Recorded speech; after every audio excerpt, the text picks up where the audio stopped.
the cold and the distance to get here.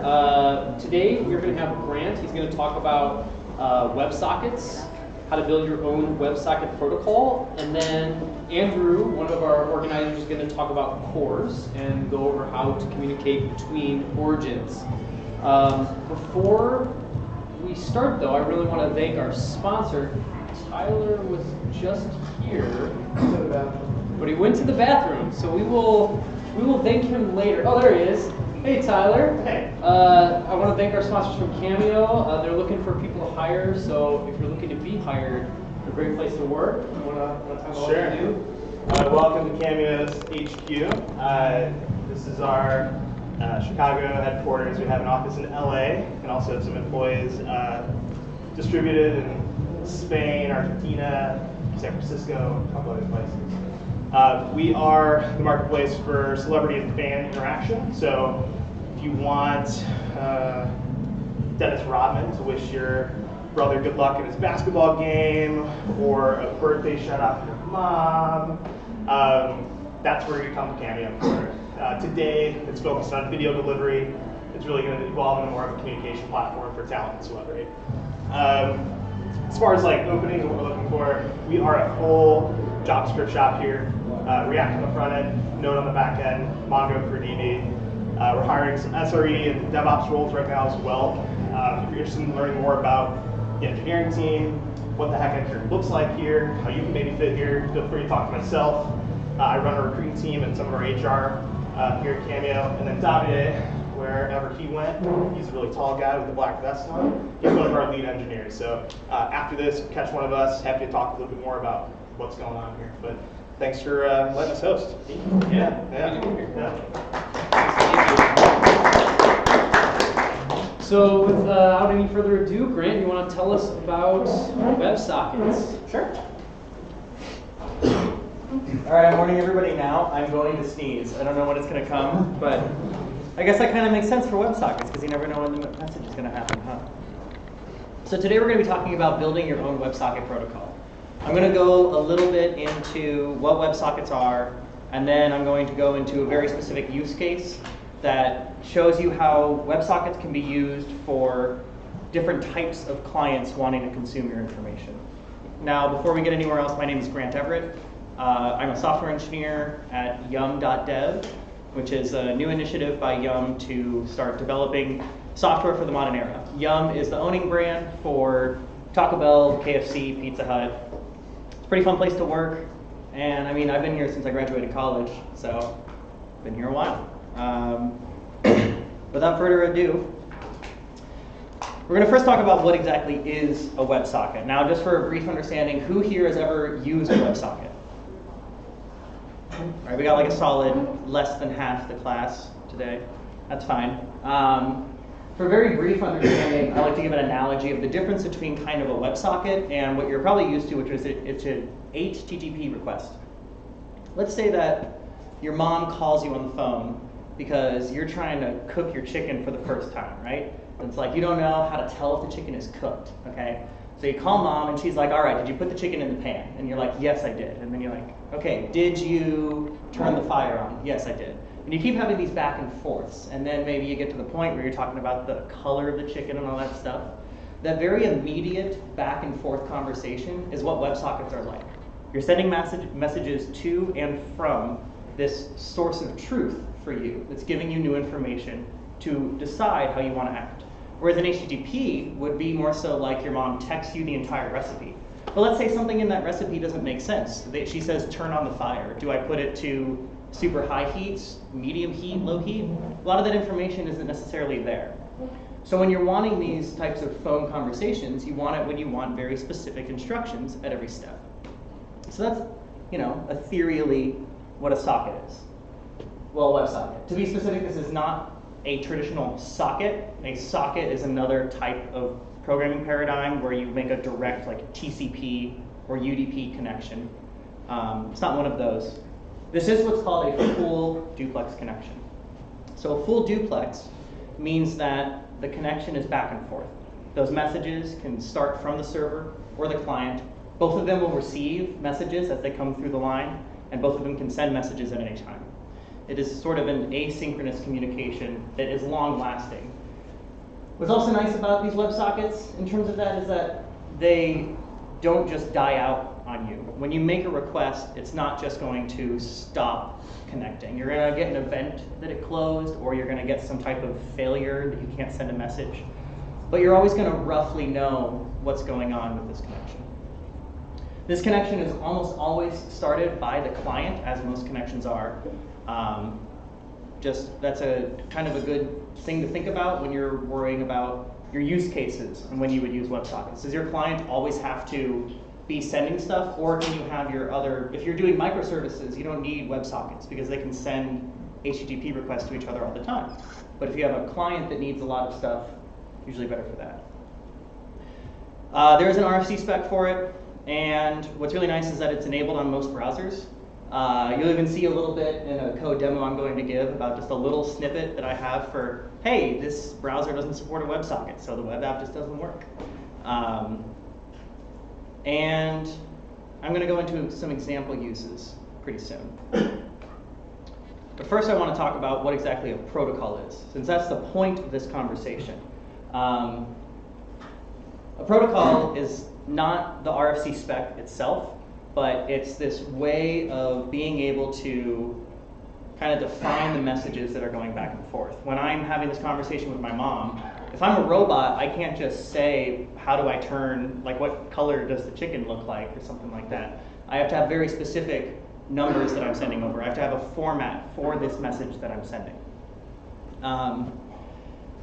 These are also the definition that you have to kind of implement on the sender and the receiver, right? If you just have these messages going back and forth with no sort of idea of what's supposed to be going on with them, then the consumer of your WebSocket platform has no idea what's going on, right? If you've ever read a bad API spec, you know exactly what I'm talking about.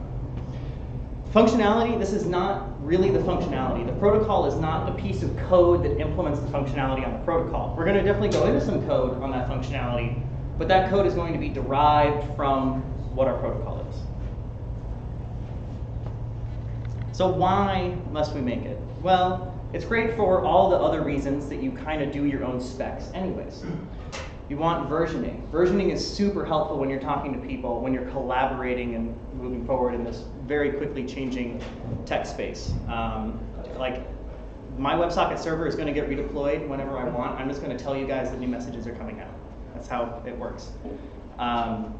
It also is great for having different sets of implementations, right? When I have my protocol defined, I can easily mock out for testing, or I can have the internal implementation, or maybe I have one that uses some sort of WebSockets as a service, like socket.io can be.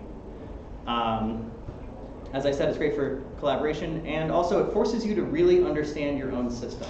A lot of times as engineers, we tend to just focus on how to build things. We don't necessarily focus on the actual customer or client needs that are there, and really understanding these protocols because you want them to be lean really helps you figure out what's most important for the clients that you need to actually worry about implementing in your application. So for our example, we're going to have a problem statement. We're going to talk about some potential solutions that we could use. We're going to talk about why we're using a WebSocket. We're going to talk about the message spec, and then we're going to actually go a little bit into the implementation. Now, before I get more into this talk, I'm going to warn everybody that I'm a back-end engineer. I have done front-end in the past, but it has been quite a long time. So this talk originally was tailored more so for back-end engineers. I've tried to adapt it a little bit to the front-end to explain why WebSockets are useful in a front-end environment. But I also think it's really important to expose a lot of front-end engineers to back-end concepts because you might use them someday. And also, something's probably going to be broken. That's how it is for engineers. We break stuff, we fix stuff, we move forward. And then I'll go into some questions, and I'll have a shameless plug for our company trying to hire. So let's talk about our problem statement. We're going to deal with a coffee delivery app. Now, how many of you like coffee? Yeah, see, more people that have used WebSockets, huh? The customer's coffee wasn't ready. when they place the order. So you walk in, your order's placed on your phone, you try and pick up your coffee and it's not there. You're going to be angry. You're going to be like that cup of coffee, except way worse, because you're just going to spill the coffee on somebody, right? So what we have is this problem where the customer thinks that they've done something, but the store has no idea about it. So what we're going to do is we're going to decide to place a tablet in the store. This tablet's going to be running some JavaScript code for our transmission. It's already been running there for a little while, but it's doing polling the way that Grubhub or DoorDash or these other types of services do. And now polling is this thing where you just constantly use HTTP to ask for the new orders. That's what it's doing right now, and we're going to try and fix that so that this problem doesn't happen. For this proof of concept, we're going to have some security just so I can talk about what's called a verify client function. But for the most part, I'm not going to worry about it. I'm sure as front-end engineers, you're used to same origin policy, or if you're like me, you're not used to having to deal with that stuff because the gateway takes care of that. But that is a problem you have to worry about with WebSockets. We also are not going to go over into secure WebSockets. I don't want to have to just do all the certification code for a demo. And the token API implementation is something we're just going to black box and say that whatever tokens we may or may not use are just going to be authenticated. Now we're going to talk about what potential solutions to fix the kind of in-store problems we're having are. One is a message queue. Now, have people here used a message queue? All right. Oh, even less than WebSockets. That's interesting. So message queues are used really commonly in these like big distributed systems. You've got your brand names like Kafka and Rabbit, and then you've got your specific protocols like MQTT and whatever that one that Amazon just came out with is. Now message queues are great because they give you guaranteed delivery. When you send your message, as long as it gets to the broker will guarantee that it gets to the client at some point, in big quotes. And then you also have this broker, which makes it so you don't have to be responsible for managing your own server as much. You just set up a RabbitMQ broker, you send your messages to it, bam, good to go. Problem is, we don't necessarily have the completion known. As I was saying with this coffee delivery app, we have a bit of a problem where I thought my coffee was going to be ready, but the tablet didn't have my coffee. And that's because we didn't know that the order was sent to the tablet or that it failed sending to the tablet. We just didn't have that information as a client. Polling is very, very easy to do. And that's what I was talking about earlier. And that's pretty much why you should use it. If you have something that you can worry about every 10 seconds, or long period of time, like 10 minutes, every hour, something like that, yeah, you can use polling because it's not that big a deal. You don't need that immediacy. But otherwise, it's unreliable. You know, if you are polling for messages, maybe something's going wrong with your polling code. And for whatever reason, despite how perfect us as JavaScript engineers are, our dumb Android devs over on the point of sale or tablet thing couldn't really poll correctly. So they're just not getting their information anymore.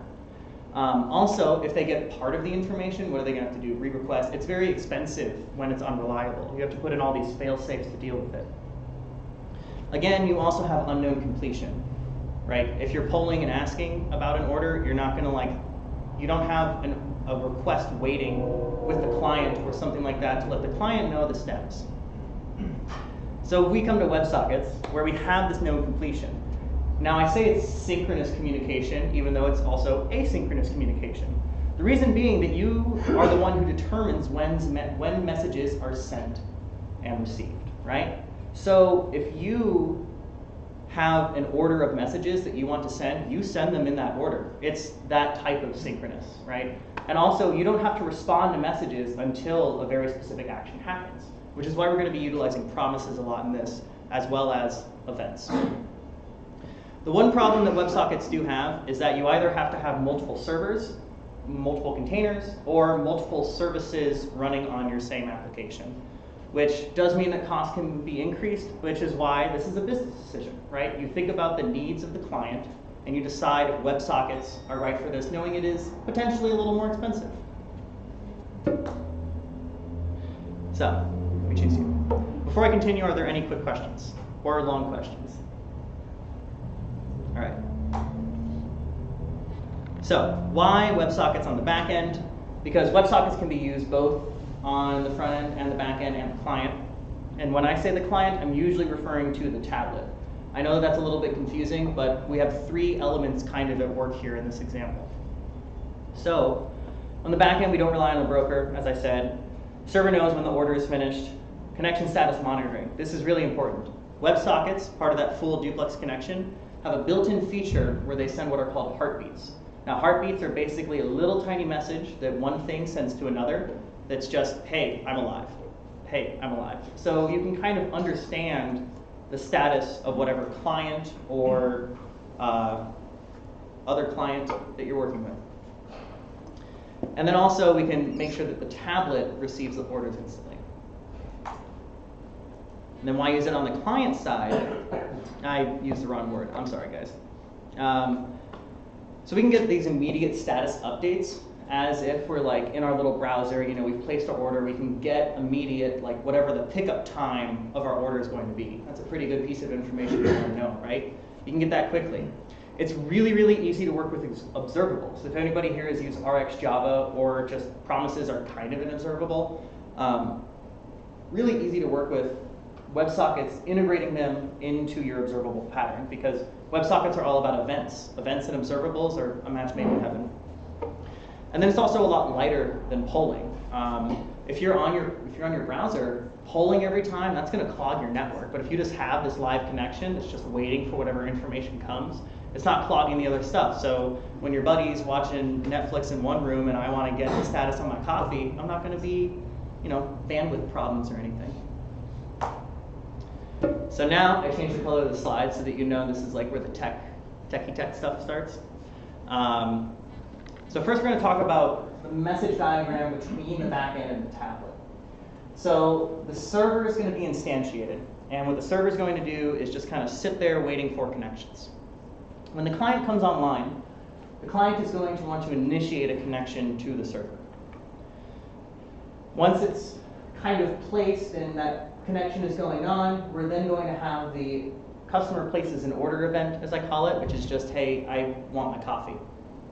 So the server is then going to send a message down to the client. This message is going to contain the order that it wants to place on the tablet.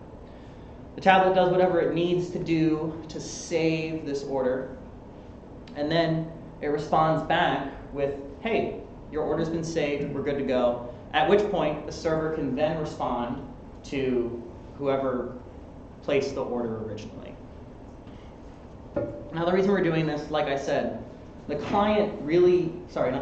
customer really needs to know when this order hits the store. So through this series of events, the HTTP call is started right at the top of this line on the server, and it's finished right at the bottom. So this entire time, there's basically just a promise that is waiting to be resolved. And what's happening is all these messages are going back and forth between the server and the tablet.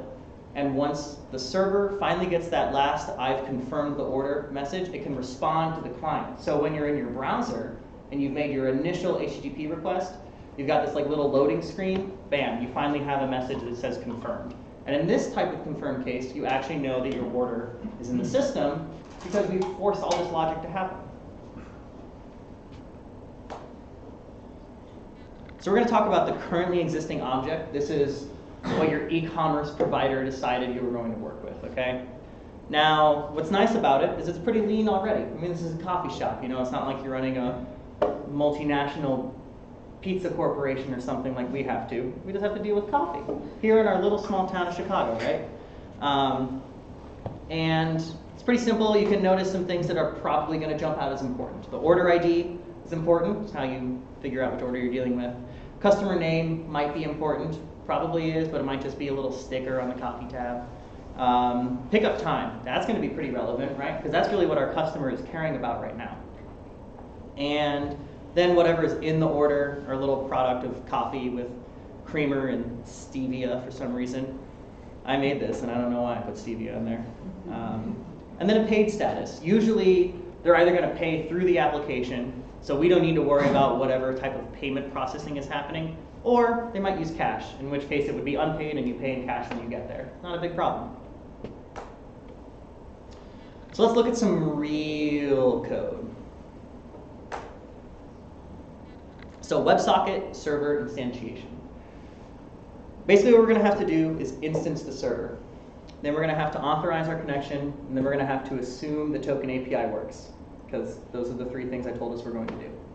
Now, what we're doing here is we're including this WebSocket library. Now, WS is the standard Node.js WebSocket library that you should be using. There's a couple of different Node.js WebSocket libraries to use. There's WebSocket and there's WebSocket.js, I think are the two big ones. One of them is deprecated, one of them is just poorly written.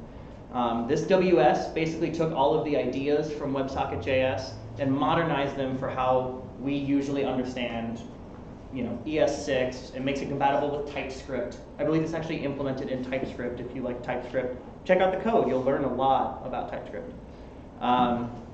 We're also going to assume that our token API is just kind of in there.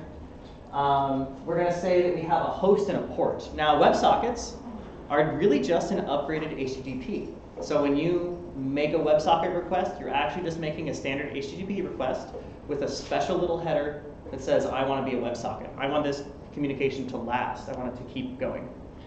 So you set it up the same way as you would imagine, with a host and a port. Now we go into actually instancing our server. Great thing about WebSocket, it just has the server as one of its exported fields, right?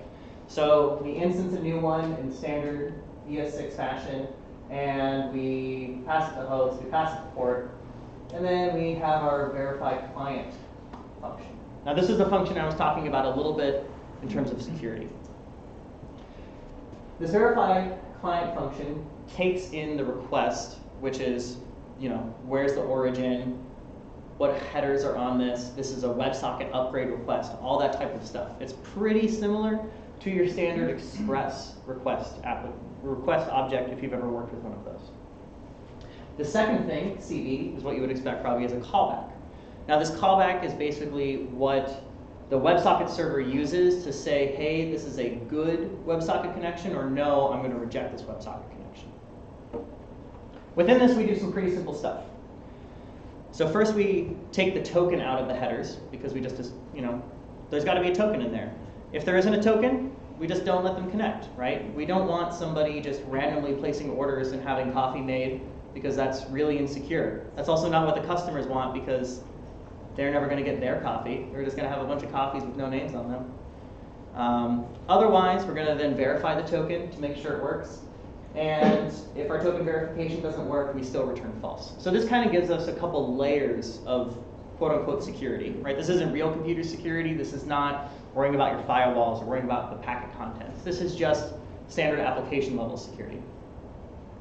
Also to note, this is the server.js file I have. And I also have this repo on GitHub. I modified it a little bit for today's demo to add some front-end stuff for you guys. So I will be posting those edits probably tomorrow when I make the code a lot prettier than it is right now. Actually, wait, I should see. Does anybody have any questions on this piece of code? Okay. Is this going way over everybody's head, or is this a pretty good level? I see a lot of thumbs up, so I'm going to assume we're good. Okay, so WebSocket server, we got to handle a new connection. Now, every time somebody tries to connect, the server is going to be like, all right, we got a new long-standing connection. And this is why I was saying it's all about events, right? Most of the concepts in WebSocket are actually extension of the event emitter class, which is pretty cool. So we have our server.on, which is the standard event function for when type event happens. We say the connection is coming in.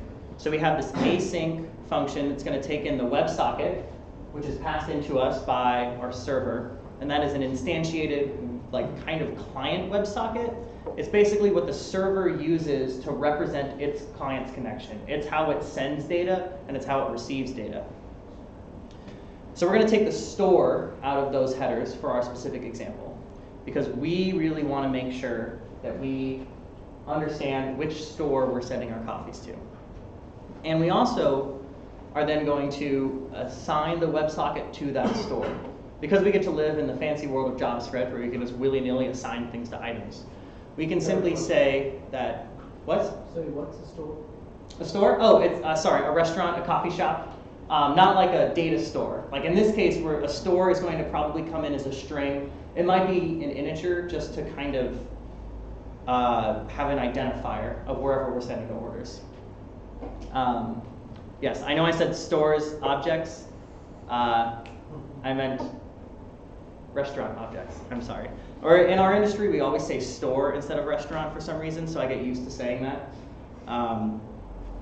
Anyways, we're going to then assign the WebSocket to the store's kind of repository or object, whatever you want to call it, where we can then access our WebSockets at a future time, right? Because when I get my order for a store, I want to find this.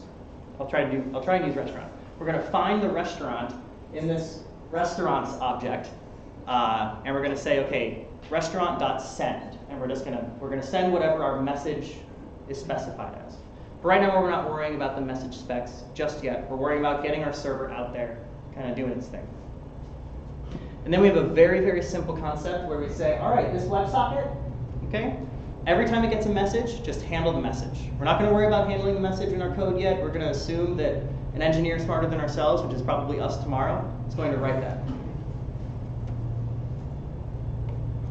So now we have to think about what can come from the client, right? And again, right now when I'm talking about the client, I am talking about the tablet. So now it's time for more message specs. And I put those because those are spectacles. So we have kind of 3 events that will probably happen in our system, right? We've got the fact that we have to send an order, which is from the server to the tablet. We've got respond to an order, which is when you're on the tablet, you've done whatever you have to do, and you can then say, hey, the order's ready. Or an error to an order. And this is going to be when something goes wrong. Like let's say that you're out of stevia and you can't make my stupid coffee anymore. For anybody who likes stevia, that's not a dig. I think stevia is awesome. I have a friend who works in making stevia, so you should all try it. It's a good sweetener. So we have 3 messages to worry about right now. Now this big one, this order send, bam, we're just going to basically copy and paste our order into the body of this thing. Now the reason I say the body in quotes is not just because it's quoted up there, but each one of these each one of these messages, as you notice, is going to have some similarity. The top level JSON fields are event and body. So what we're trying to do is say, hey, you can sort whatever types of messages you're getting based on this event, and then just pull the body out of them. It's a lot easier in terms of writing your switch cases or whatever other functionality you want based on the messages, instead of trying to, parse the whole message and deal with it. Additionally, doing this stuff will be loved by any of your other programmers who have to deal with strong typed languages, right? Imagine if you just had to parse a JSON when everything is typed and you have strict objects, and just try and guess which object you instantiate with a message. That's going to drive those developers crazy. Trust me, I work with them. They are crazy.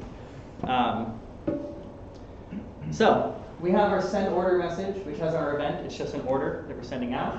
And then we have the body, which is everything we need. For our confirmation message, which is our kind of order received, all we really want to do is send back, hey, this order, we're finished. Order 312, we've responded to it, and we're giving it a pickup time of whatever we decide our time is, okay? And the event in an error is that we probably give them a reason. I didn't write any of the code for what errors might happen, simply because I didn't have time. But you can probably imagine what types of things would happen. And also, any good programmer usually has several different reasons for the types of errors that arise. And you deal with them in different ways. Whether the store is offline, you would never get this message, right? So that's a very different reason code than if they were out of stevia. Or if maybe the store just, I don't know, it's like shut down right now. They're like an employee break, something like that. Any types of these events, you have to make sure you account for them. Question. Yeah. So you have the pickup time as the same number there. Is that intentional, or could they be different based on when it's sent versus? They could be different, yeah. For this example, I was just writing a time in milliseconds from a couple days ago whenever I wrote the code for this. I think for the demo today, I did change it to like date.now. But realistically, there would probably be some kind of business logic for when it's ready. So my simple black coffee, I should be able to order it less than 2 minutes from when I get there, right? Because you pour the coffee from little coffee thing into a cup. But if it's something more complicated, like a Frappuccino, probably going to have a little bit longer of a wait time for that. So the pickup time would most likely be really decided on this order received. You could maybe think of the pickup time on the order send as kind of a desired pickup time, if we were getting like really into the business scenario of this. Any other questions? Okay. So let's talk about writing the client a little bit. When I say the client, I still mean the tablet. So we're going to instance our WebSocket the same way we did with the WebSocket server. Now, pretty simple. Because the tablet can use a regular like Node.js framework in it, we can kind of include whatever modules we want, which is pretty cool. A lot of tablets nowadays can handle some type of Node VM, and since I'm a Node developer, that's what I wanted to write this part of the tablet code in. So I just put it in there. We're going to use the same one, the same package, but it has a different object in it, which is this WebSocket. Now, we also are going to assume that there's some type of local persistence engine. It's something that saves our order, because that's really what we care about, is getting this order into the tablet. So that would probably be some Java library that we're using inside of our Node.js app running inside of a Java tablet. Nice little box in a box in a box in a box scenario here. So again, we have our host event that we're trying to go to. And we also have our token. This is the token of whatever on the tablet that we're trying to authenticate with. This is just, hey, it's like your Android hardware ID. So now we're going to declare our WebSocket in our client, and we're going to say, okay, this new WebSocket using our host string, and this is the actual, like, it's your IP and then the port, or if you're doing fancy port forwarding stuff with all that stuff, which you should be in production, always forward your ports. I did not do that one time. You also then you can connect to the correct server. You're also going to then have the headers that you want to bring with this request. Now, when I was talking about pulling headers out of the request in that verify client, as well as in kind of assigning, like handling that connection, this is where those headers are going to be attached. So when I say the store, I'm the one coffee shop in all of Michigan right now, okay? And my token is whatever my token is. I also did not use any of the fancy like JavaScript object notation that's new, where you can just use variables, simply to kind of ease the clarity for people who haven't seen that syntax before. So then we have the event of open. Now, an open connection means that our connection was successful, right? Our token was accepted, and our store is allowed to be connected. So for now, all we're going to do is console log. And I ran both of these in my terminals, and they both opened up. I got a little nice connection to open console log, but that's kind of some boring code, right? So let's talk about handling messages on the server. So we have two messages to worry about on the server. We have a received order, and we have an error. So this is a pretty simple handle message function where we get in this kind of raw message, which is really just a string, okay? Whenever our WebSocket is sending information, it's normally going to be in a string format. You can configure it to send it in hexadecimal base if you want, or in regular bytecode. Or you can send it in binary. There's all sorts of options that you can do depending on your application. Most of the time, it's easiest to send it in a string, because all programming languages usually understand a string in relatively the same way. So what we're going to do is parse this raw message. And now that we have this parsed object, based on the event, which I was saying before is why it's important, we can create a very easy switch statement, whether we had a confirmed order or an error on the order. So a little problem is, how do we know which order we're dealing with, right? We've talked about some of our server code beforehand, and we never really talked about what we're going to do when we send an order and what order we have. So we're going to talk about our options. And anybody who likes Robinhood, you should not buy options.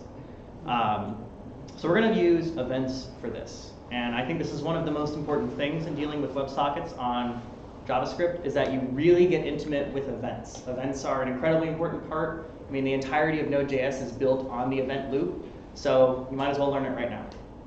Now, has anybody here used events and event emitters? Yeah, we got a good number of people. That's good. A little bit more than the WebSockets. So we can basically turn our calls async with events. When I was talking about how there's synchronous, asynchronous, right? We never know when our orders are coming in, but we can kind of have these outstanding promises or these outstanding observables that are waiting for something to happen. And that something to happen is going to be the event that we fire. So now that we know that we can do that, we're then going to simply resolve or error the promise based on these kind of messages that we're getting. So first we have to design the events. So do we want to do a promise per order? Do we want to do a promise per transmission, per request, whatever? How do we keep track of all of them? How do we know when the promise is going to head out and do something else? So we're going to fix our server code a little bit. So first we're going to add the event emitter, because that's something that we're going to be using pretty shortly. And we're going to try and add an orders object. So the only differences between this and the previous code you saw are there's an event emitter and a little orders object at the bottom that we're going to worry about in the future. Question? Yes?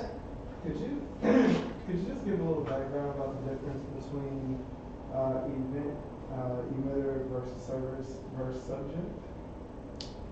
Event emitter versus the WebSocket server? Yeah. Versus versus subject or versus server. Versus subject? Yeah. I don't know the term subject. So like in Angular, it does something similar to what the event emitter does for its listening for it, and I was wondering, well, you know. Sorry, I don't know. If somebody knows what a subject is, I would actually love to learn. I've never worked with Angular. Oh, okay. A subject is an RxJS observable. They're similar-ish. They produce events. The APIs are totally they're different constructs. You can listen to something and it gives you values over time. So it's kind of simple. Yeah, similar concept, different API. For future audience engagement, oh, use this. Oh, I'm sorry about that. No, that way just everybody hears the question, so that's how we're ready to go. Just throw this thing around. Does he need an out to speak up? I don't think it's actually been picking up. Well, can everybody still hear me? Is that fine? Okay. Yeah, I know I'm loud and obnoxious. I would be happy to go with you a little bit one-on-one to talk about it. Sorry, I don't know the particular question you're asking. Yeah, you got it. But yeah, fix the server. All right, so now we're going to talk about, this is a lot of code right here, but these are our other two highly relevant functions that we got to worry about. So the first one on my left, which is your left, is the send coffee order. Now this is kind of the bread and butter of our application. So when our e-commerce app is running and it's going to call this function to send the order down to our point of sale. So because of that, we make it an async call, right? We want to be returning a promise because we want whatever application is using our WebSocket server to be waiting on all of our kind of internal message sending to happen. Now, first thing we're going to do is say, hey, if there's no restaurant that we're looking for, we're just going to error, right? We can't send a message to a WebSocket that isn't connected. That's just not possible. Now what we're going to do is construct our very simple message, which is just the event type, and the body, which is our order. Since we know that that doesn't exist with a very simple JavaScript-esque check, we're just going to send the order down stringified. Now, because we've specified these JSON objects, we can safely stringify them, send them, have them de-stringified back. All well and good. Now, the last part of this is that we're going to actually return a promise. And this promise is going to resolve when a success event happens or an error event. So the way that I kind of structured this was that I wanted to create two separate event emitters because I figured it would be a little bit easier to say, hey, register me on the order ID, right? Normally when you think of events, you probably think of very discrete events. You want to define your events by confirmation, connection, message, like we've seen with the WebSocket. What's great about events is that you can also just add a function to whatever event flag that you want. So in this case, it makes it really easy for us to understand which order we're dealing with by saying, hey, on the order ID as an event, we're going to handle it this way. And all that we're doing is either resolving or rejecting the promise. Is there any, I do see a lot of eyes glazing over. Is there anything complicated about this send coffee order?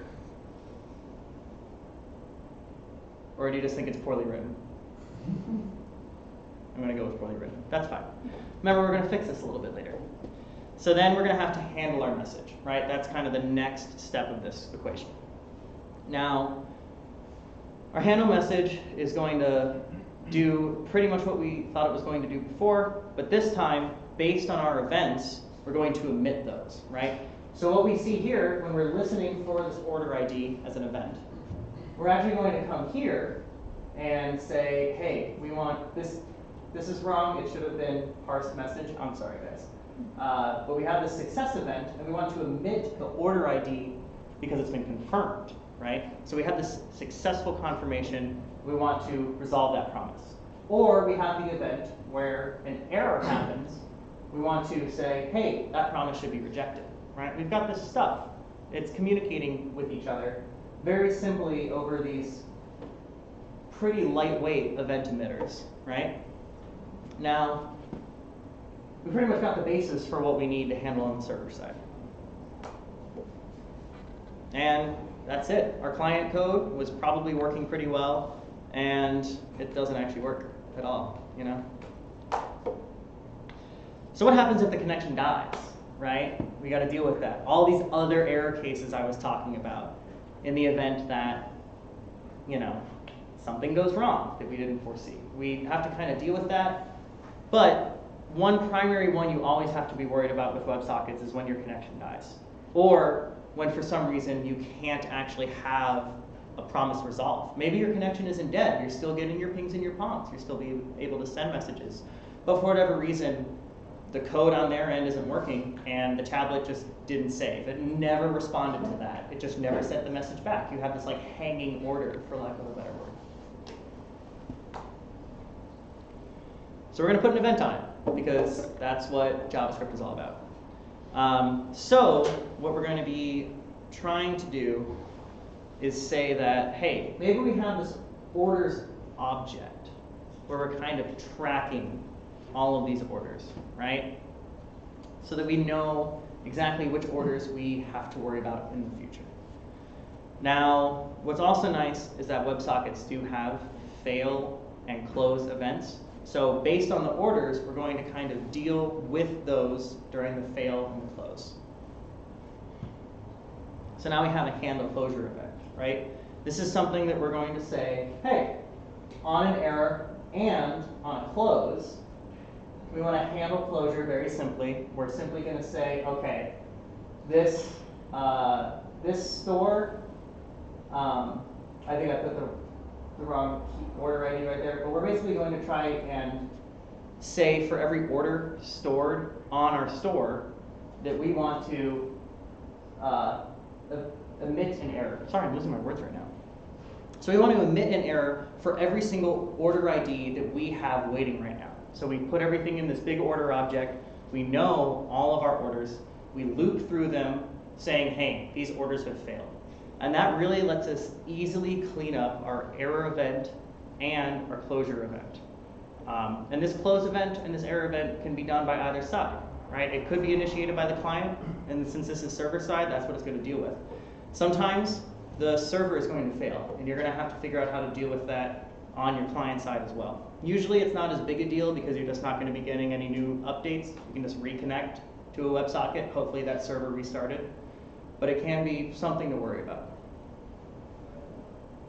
Are there any questions? Yes. Yeah, so when WebSockets like throws an error, we just like is it just normal to treat that as like a socket is now closed and you or Depends. Usually you want to have some sort of like real error handling to figure out why it happened, right?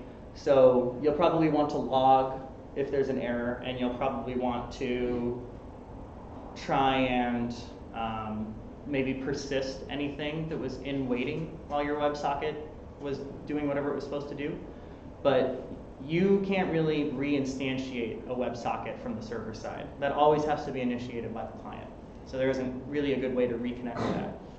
On a close event, a close is one where the client actually wanted to close. So you really should just kind of clear everything out on the server side and assume that it's part of the normal procedure. to close.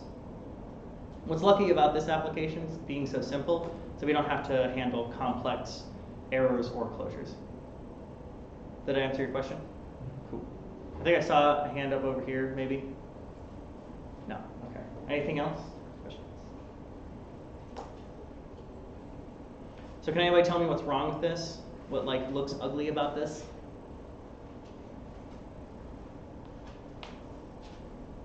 I think that we have some problems with timeouts, like I was saying earlier. Right now, we do handle errors and closures, but we don't really handle what happens on a timeout when you're just sitting there waiting on the server and nothing happens. No, I'm just. Oh, I'm sorry. Yeah, so we have to find a way to deal with that. And we're going to talk about how to fix it. This is where classes become really important. Has anybody here used ES6 classes? Yeah. They're not super common because JavaScript is really much better as a functional language, but on the back end, it can be really useful for kind of correlating things in instances. Because when you have, most of the time you have modules that you're dealing with, you don't really need these classes. You can just save your objects willy-nilly around. But when you have very discrete instances of what you want to do, that's why you have to instance an object. We're probably going to have an immutable array, and we're going to want to copy this array for all the orders that are being placed right now. We're going to want to copy that array onto our WebSocket, so our WebSocket kind of knows what orders it has going on right now. And we're also not going to have a local database. That's something that we could have. That's like an option. But really the best way to do it is with just our classes, right? We don't want our WebSockets to be responsible for huge arrays. And we don't want to have a database with us at all times while we're doing this, right? We want this application to be super lightweight. That was part of the whole point. And if we have a database, we're just adding cost to our e-commerce platform, which our lawyers are not going to be happy about. So let's talk about our WebSocket class real quick. So this is a very simple ES6 class notation. What's nice is that we have much simpler process, or not even really having to worry about taking care of the order. So we have to construct it, and all we really need to pass in for this constructor is the WebSocket itself. We still need our event emitter, and we're going to have our two types of events as we did before, our success events and our error events. But those are going to actually be local event emitters, because then I always know that if I'm getting an event, this socket or this order is relevant to me, right? In our instance before, those order ID events were flying off for sockets where it didn't really matter, right? You had these shared global event emitters. With this class instantiation, we don't have those global shares. We can just kind of keep them very compartmentalized and modular here. Now we also have to, because this is class notation, you have to bind yourself to your functions, which is ugly, but you gotta do it. So we have our 3 relevant functions that were previously on the server, and now we have them all here being bound. Lastly, we have the 3 events that we have to handle kind of in the same way, pretty much honestly. So we still have relatively the same send order, but this time we're going to handle that timeout I was talking about.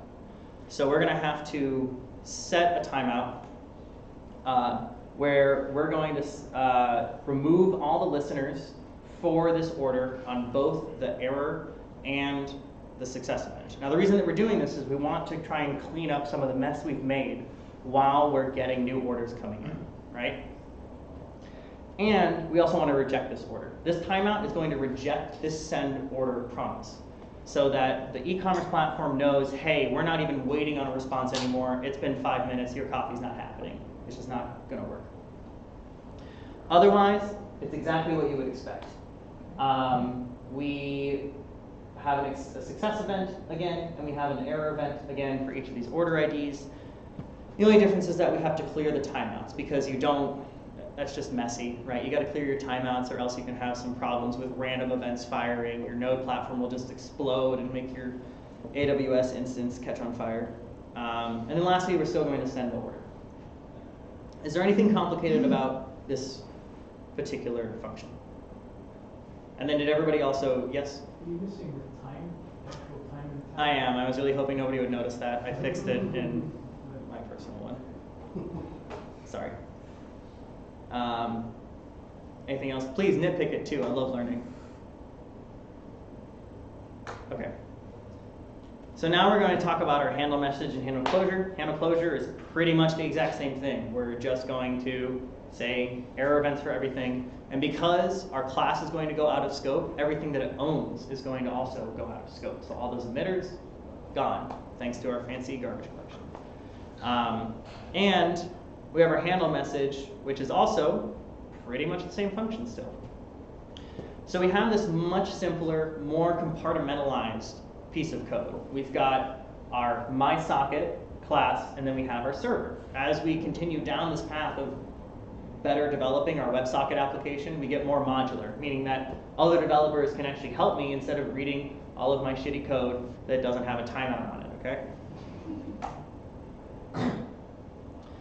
So now we get to see our new server code, and all it really has to do is expose a better version of our send, and it also has to worry about which restaurants are connected. So our server has very minimal responsibility at this point. We have to keep track of the stores, and we have to tell a WebSocket to send an order. But then it's out of the server's hands. They don't have to worry about it anymore. And that's pretty much the most of the talk. It actually works, aside from the set timeout. I just didn't take a new PNG to put up there. I will also be forwarding this out, and I will be giving, if anybody's interested, I can give a quick code demo that shows why this is more relevant for the front end. But I wasn't sure if people were that interested in this talk, so I figured I would leave that for at the end. And I just wanted to know if there are any questions or anything like that. No? Okay. So we're going to talk, oh, yes. What is the demo? So the demo is basically the same application we have, but we have kind of two WebSocket servers living on the same application. One of them is talking to our tablet and sending those orders down, and the other one is talking to an actual front end. And it's just going to update the pickup time whenever we send an order down. Mostly, it's not really a good business case because it's just sending the same order every time. But I think that it could be a little bit valuable so you can see your browser changing in real time, and the code is as simple as just on events, kind of changing some JavaScript. But I'm sure a lot of you use React or Angular, and it's just written in raw JavaScript and HTML because I'm not a good front end. That was my question. You talked about having Node.js instance inside of the map tablet, but would there be any difference if this was just running on a browser? Yeah, that's probably a really good thing to look at. I'm going to pull that up right now then.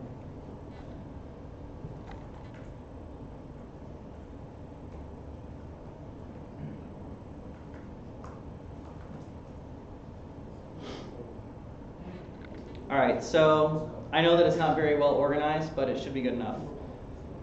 So the first thing we're going to really quickly show is just our frontend.html. It is literally the simplest thing you could possibly imagine. There's a span object in there, and then there's whatever our text is. I just called it input because I didn't really care. We also are sourcing both of our both jQuery and then our relevant front-end script. Now, we've already seen both the server and the client, so I'm not going to show you guys that code that much. But here is our front-end code. So I'm sure you've all seen kind of regular in HTML JavaScript, which is really, really weird for me. This is the first time I've had to do something in a browser since 2016. So this is a big deal for me today, guys. But basically, we're going to kind of keep track of all three of the relevant fields in our front end. And then here's the difference with a WebSocket. So WebSockets are usually utilized by the browser, right? Chrome implements it, Opera implements it, Brave implements it, Firefox, even Internet Explorer. I think as far back as IE 9 or 8 or something like that, one of the really old ones. I don't know if that's actually old. But it came out in around 2005, so it's been supported by browsers pretty universally since like 2007 or so. So most browsers should be able to handle it. But in the event you aren't dealing with one, this is what I was talking about where, hey, your browser doesn't support WebSockets, right? You just leave a very simple message like that if you can't get a WebSocket. As you see, this is really only supporting the Chrome and the Mozilla version right now. Yeah? That was actually something I was going to ask a little while ago about browsers. Do you get any, as a backend developer, do they give you any statistics to help you figure out that kind of problem, Chrome versus this versus that, knowing what type of, because, it's great when you're coding something if it doesn't work in 30% of the browsers, because it's Safari. Yeah, that is definitely something that we've had to deal with. So I remember a big project that we worked on. We had this huge problem where it only worked on Chrome because the Duo mobile that we were using would only work on Chrome for whatever reason. We couldn't get it to work anywhere else. Now, fortunately for us, we were using this application for an admin setting. So we just told everybody using the app in our company that, hey, you have to use Chrome to use this admin application.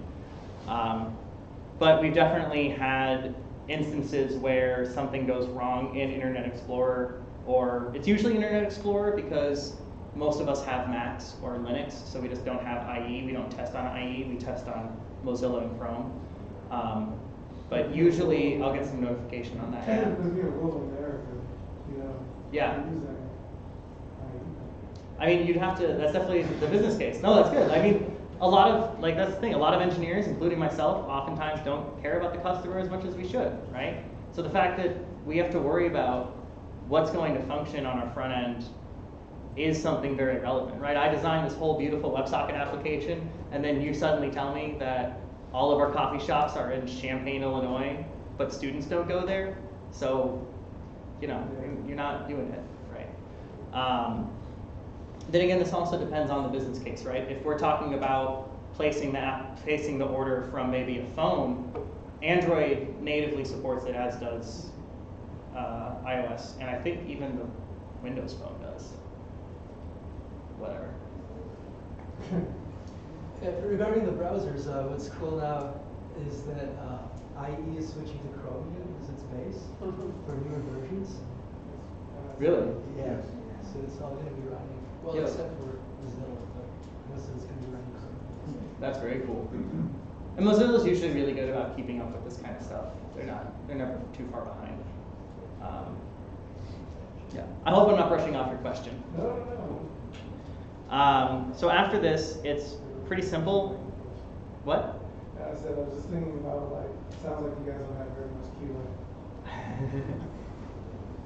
So the personal application that I work on is a backend that communicates with front ends that are built by other companies. Or specifically, I work really with the Android team. So we know that WebSocket is supported on Android, and we have a very specific application for our needs, which is why we simply did it this way. I honestly have never been concerned with what browser somebody's using, but I know that it is a problem for a lot of big companies to deal with. It is a problem for us. It's just not something I have had to deal with, fortunately. So globally, it's 97.47% of global market share supports WebSockets. So can I use, basically, IE 6 and 9 do not support it. Every other browser that anybody's ever going to use does. Sweet. I can design everything with WebSockets.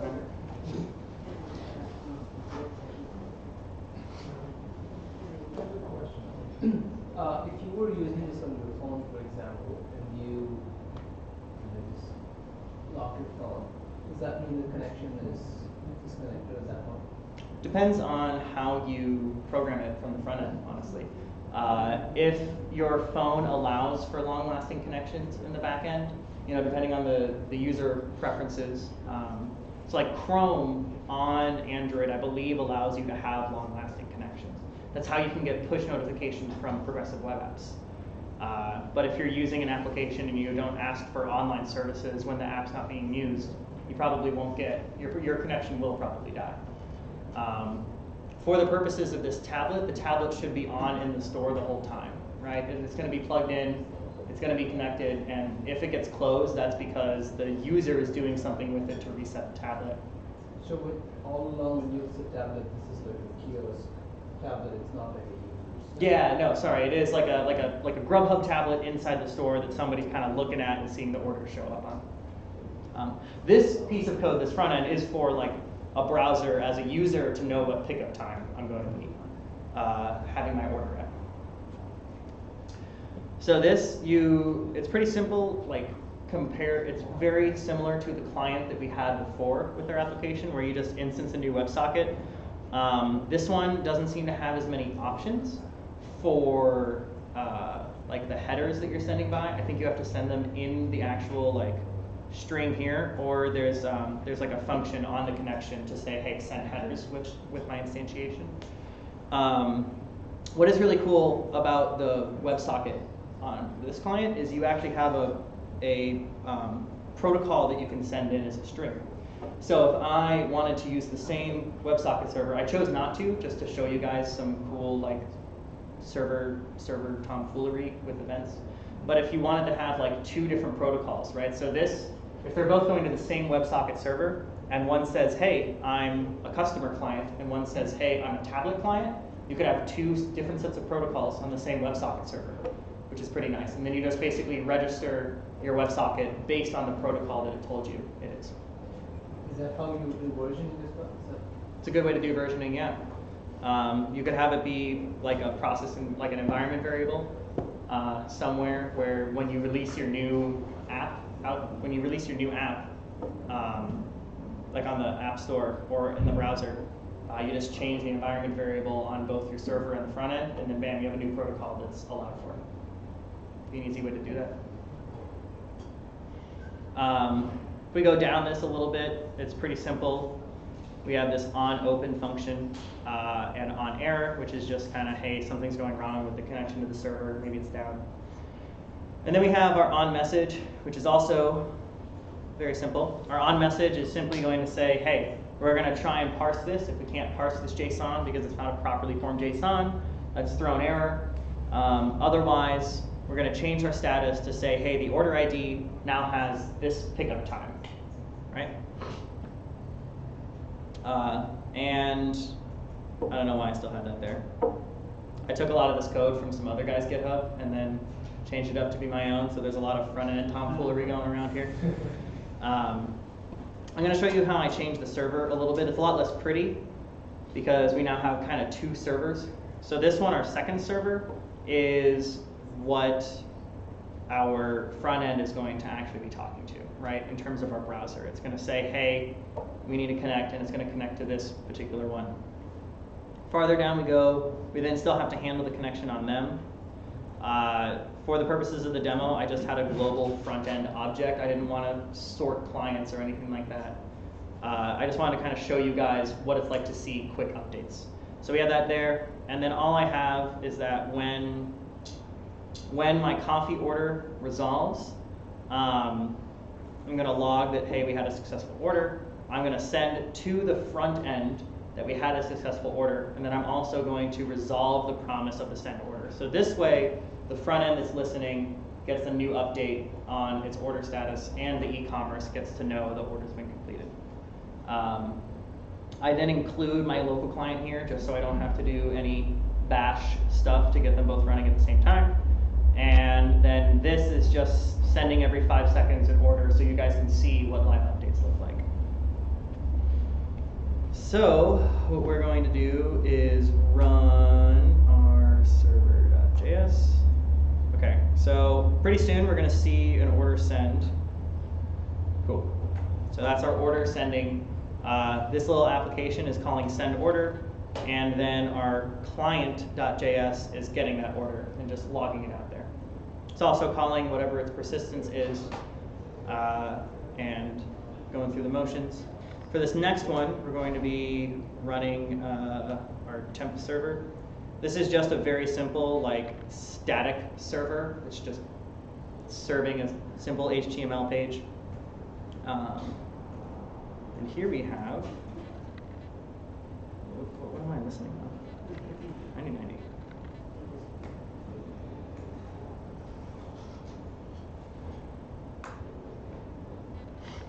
Boom. So we're going to see that our order ID is there, and you're going to see that this time updates roughly every 5 seconds. So it's at 42, and now it's at 88647. And so it's updating in real time, and that code was super simple, right? There was no polling going on. You didn't have like server-side events that you were registering. You weren't on a message queue in your front end, any of that stuff. It's just, hey, on our WebSocket, it's an event. You can do whatever you want. You all know how to write really good React or Angular code that handles new data. I don't know how to do any of that, but now you can see it's pretty simple. You go to this on message on your WebSocket, and then you just call whatever else is in your application, whether it's like React render, or maybe you're using RxJS and you push something new onto your observable. If maybe that's what you were talking about with the subject, then you could push an event onto the subject when a WebSocket message comes in and stuff like that. I hope that this cleared things up a little bit. I'm still not clear how this works with, say you have an Express application, and that is listening on a particular code. Do you have to have this WebSocket server listening on a different code? So they don't have to be. Like in this piece of server.js code, I could instance an Express app that basically would just call my send order function, right? I don't feel like including that right now, just because I guess I could. If you're really interested, I could do it. But basically what you would do is have your server, your Express server, call whatever set of functions are on your local WebSocket server to send an order or deal with responding an order, maybe start sending a stream somewhere, something like that.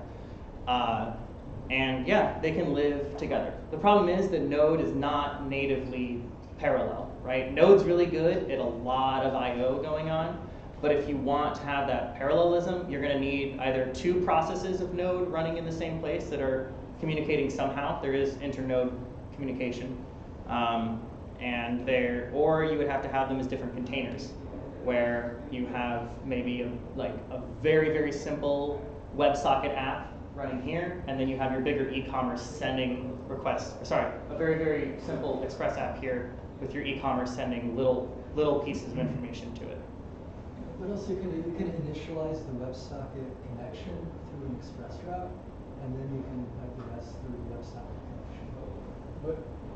So you can have the Express lead into the WebSockets. In the in a real world application, I mean, right now here you're just putting everything on like a store object or a object that you had. But if you had multiple instances, where would you store this in a like situation where you have like 5 instances of Node.js? It's like how do you know where to send an order to which container kind of thing? Because once you did, like, would sort of go back to the same connection set up with a particular instance? Yeah. So that's actually a huge problem that we're doing right now. If you're interested in trying to solve it, we are hiring. And so basically what my initial thoughts on how to do it is I want to have the load balancer kind of deal with all of that. Load balancers should be able to handle both WebSocket connections as well as regular HTTP. So based on the header, we can kind of do filtering. I think it's called consistent hashing on the load balancer level. So if you have 5 containers in the back end, then if it has the header store 1 or Michigan, always send it to the same container, whether it's a WebSocket connection or a place order request. So if no matter what, you're kind of sending it to that same object.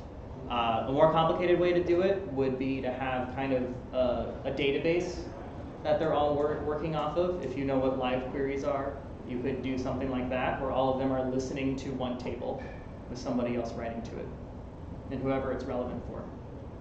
Also, potentially, could be a good use if you're not dealing with a lot of the synchronous stuff that we're talking about right here. Could be a really good use case for like a pub sub model on Redis or on RabbitMQ or whatever else offers pub sub.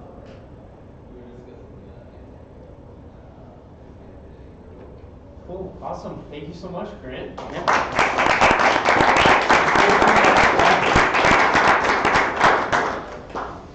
We also have Yum cards. I know the Cameo guy was recruiting, so I'm going under his skin a little bit right now, probably. But these are $5 gift cards to KFC, Taco Bell, and Pizza Hut. They have our recruiter's name on them. Please only take one, maybe two. But anybody who wants a job, please, we are really needing developers. And you get to work with me. I'm so fun. I'm a bad developer. You get to teach me. All right, thank you so much, Grant. All right, Andrew is going to talk for like 5 to 10 minutes about CORS, and then we're ready to wrap up. Any other questions for Grant while he sets up?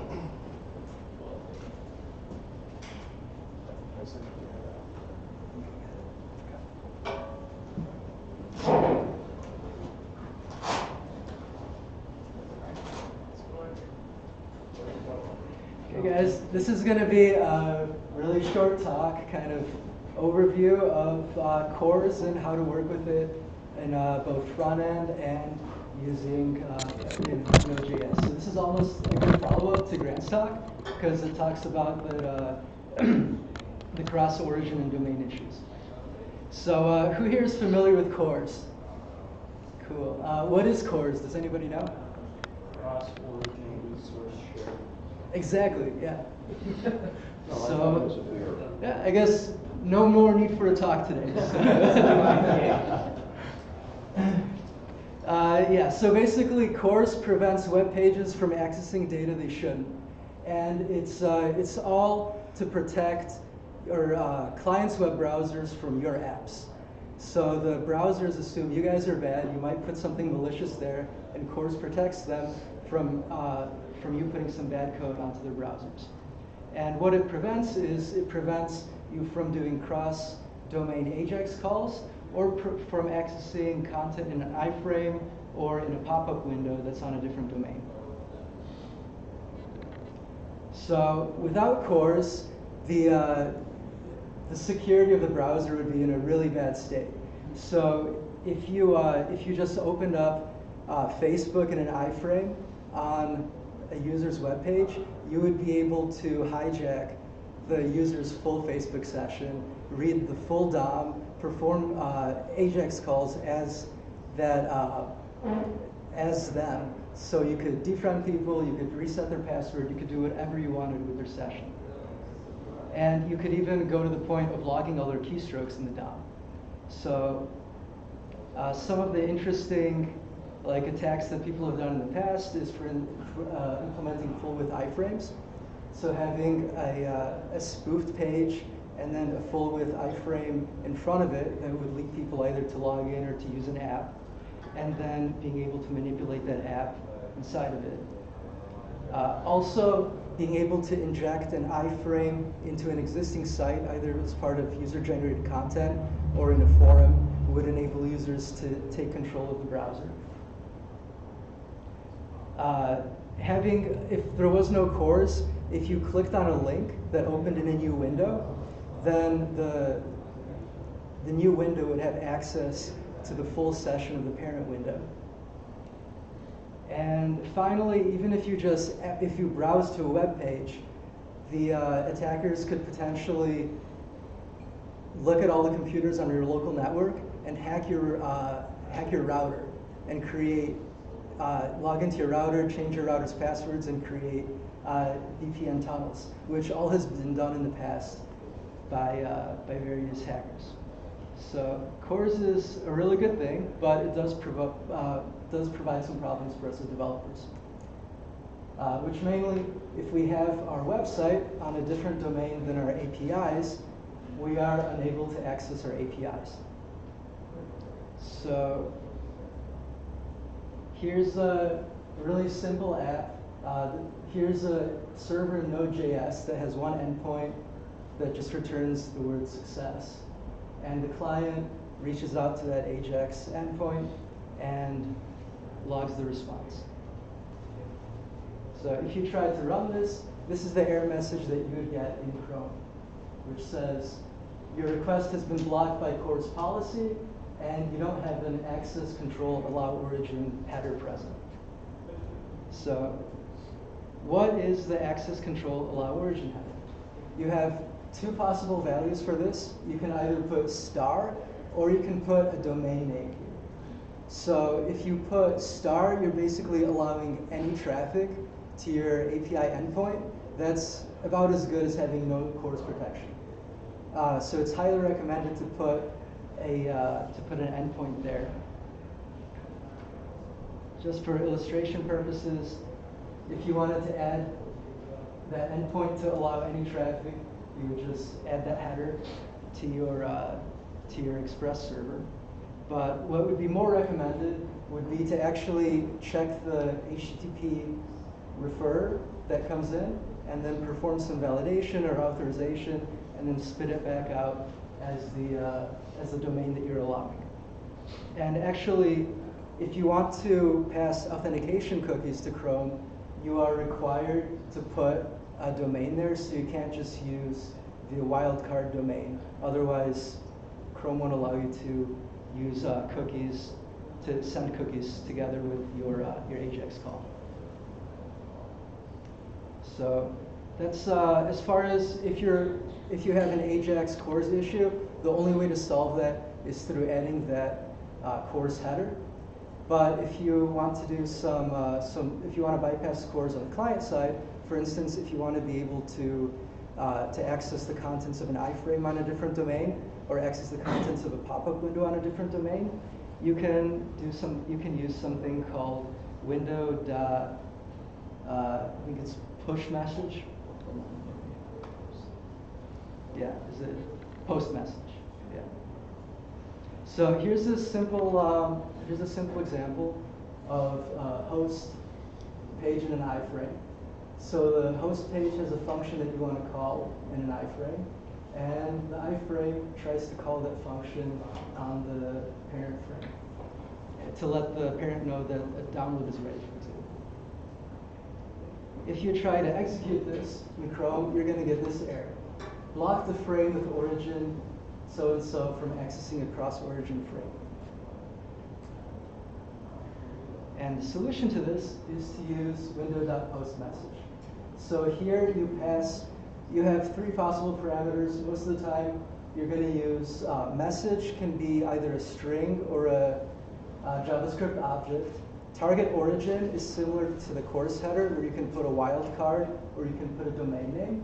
And then transfer can be used for sending a stream. So here's the solution to that. So on the iframe, you see that instead of just calling the function directly on the parent, you're calling window.parent.postMessage, and you're sending a string. And then on the parent, the way to parse that message and to receive it is through an event on the window object. So you add an event listener on the window to get the message event, and then that data that's sent in the string comes to you in the event.data property. So you can parse that and then handle that in your application. So here that just, again, parses it out and then displays an alert to you. So that's it. Super quick talk, 5 minutes as I promised.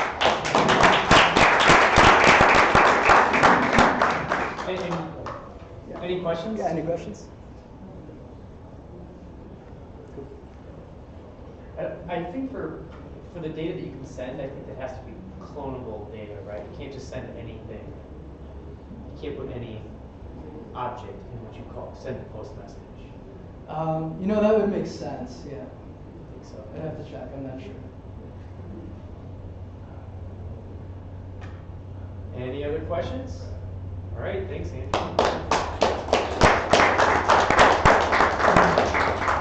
So that's it. Andrew and I and Justin are the meetup organizers. We don't have another one for December because no one can come to that one anyways. But we are looking for speakers for January. If you are interested, please email us with the contact button. We're also looking for hosting places that host. So if Yum is looking for people to hire, maybe they can hook us up. If anybody else can hook us up, that'd be great too. Or January. Possible. So thanks everybody for coming. Careful getting home. See you in January.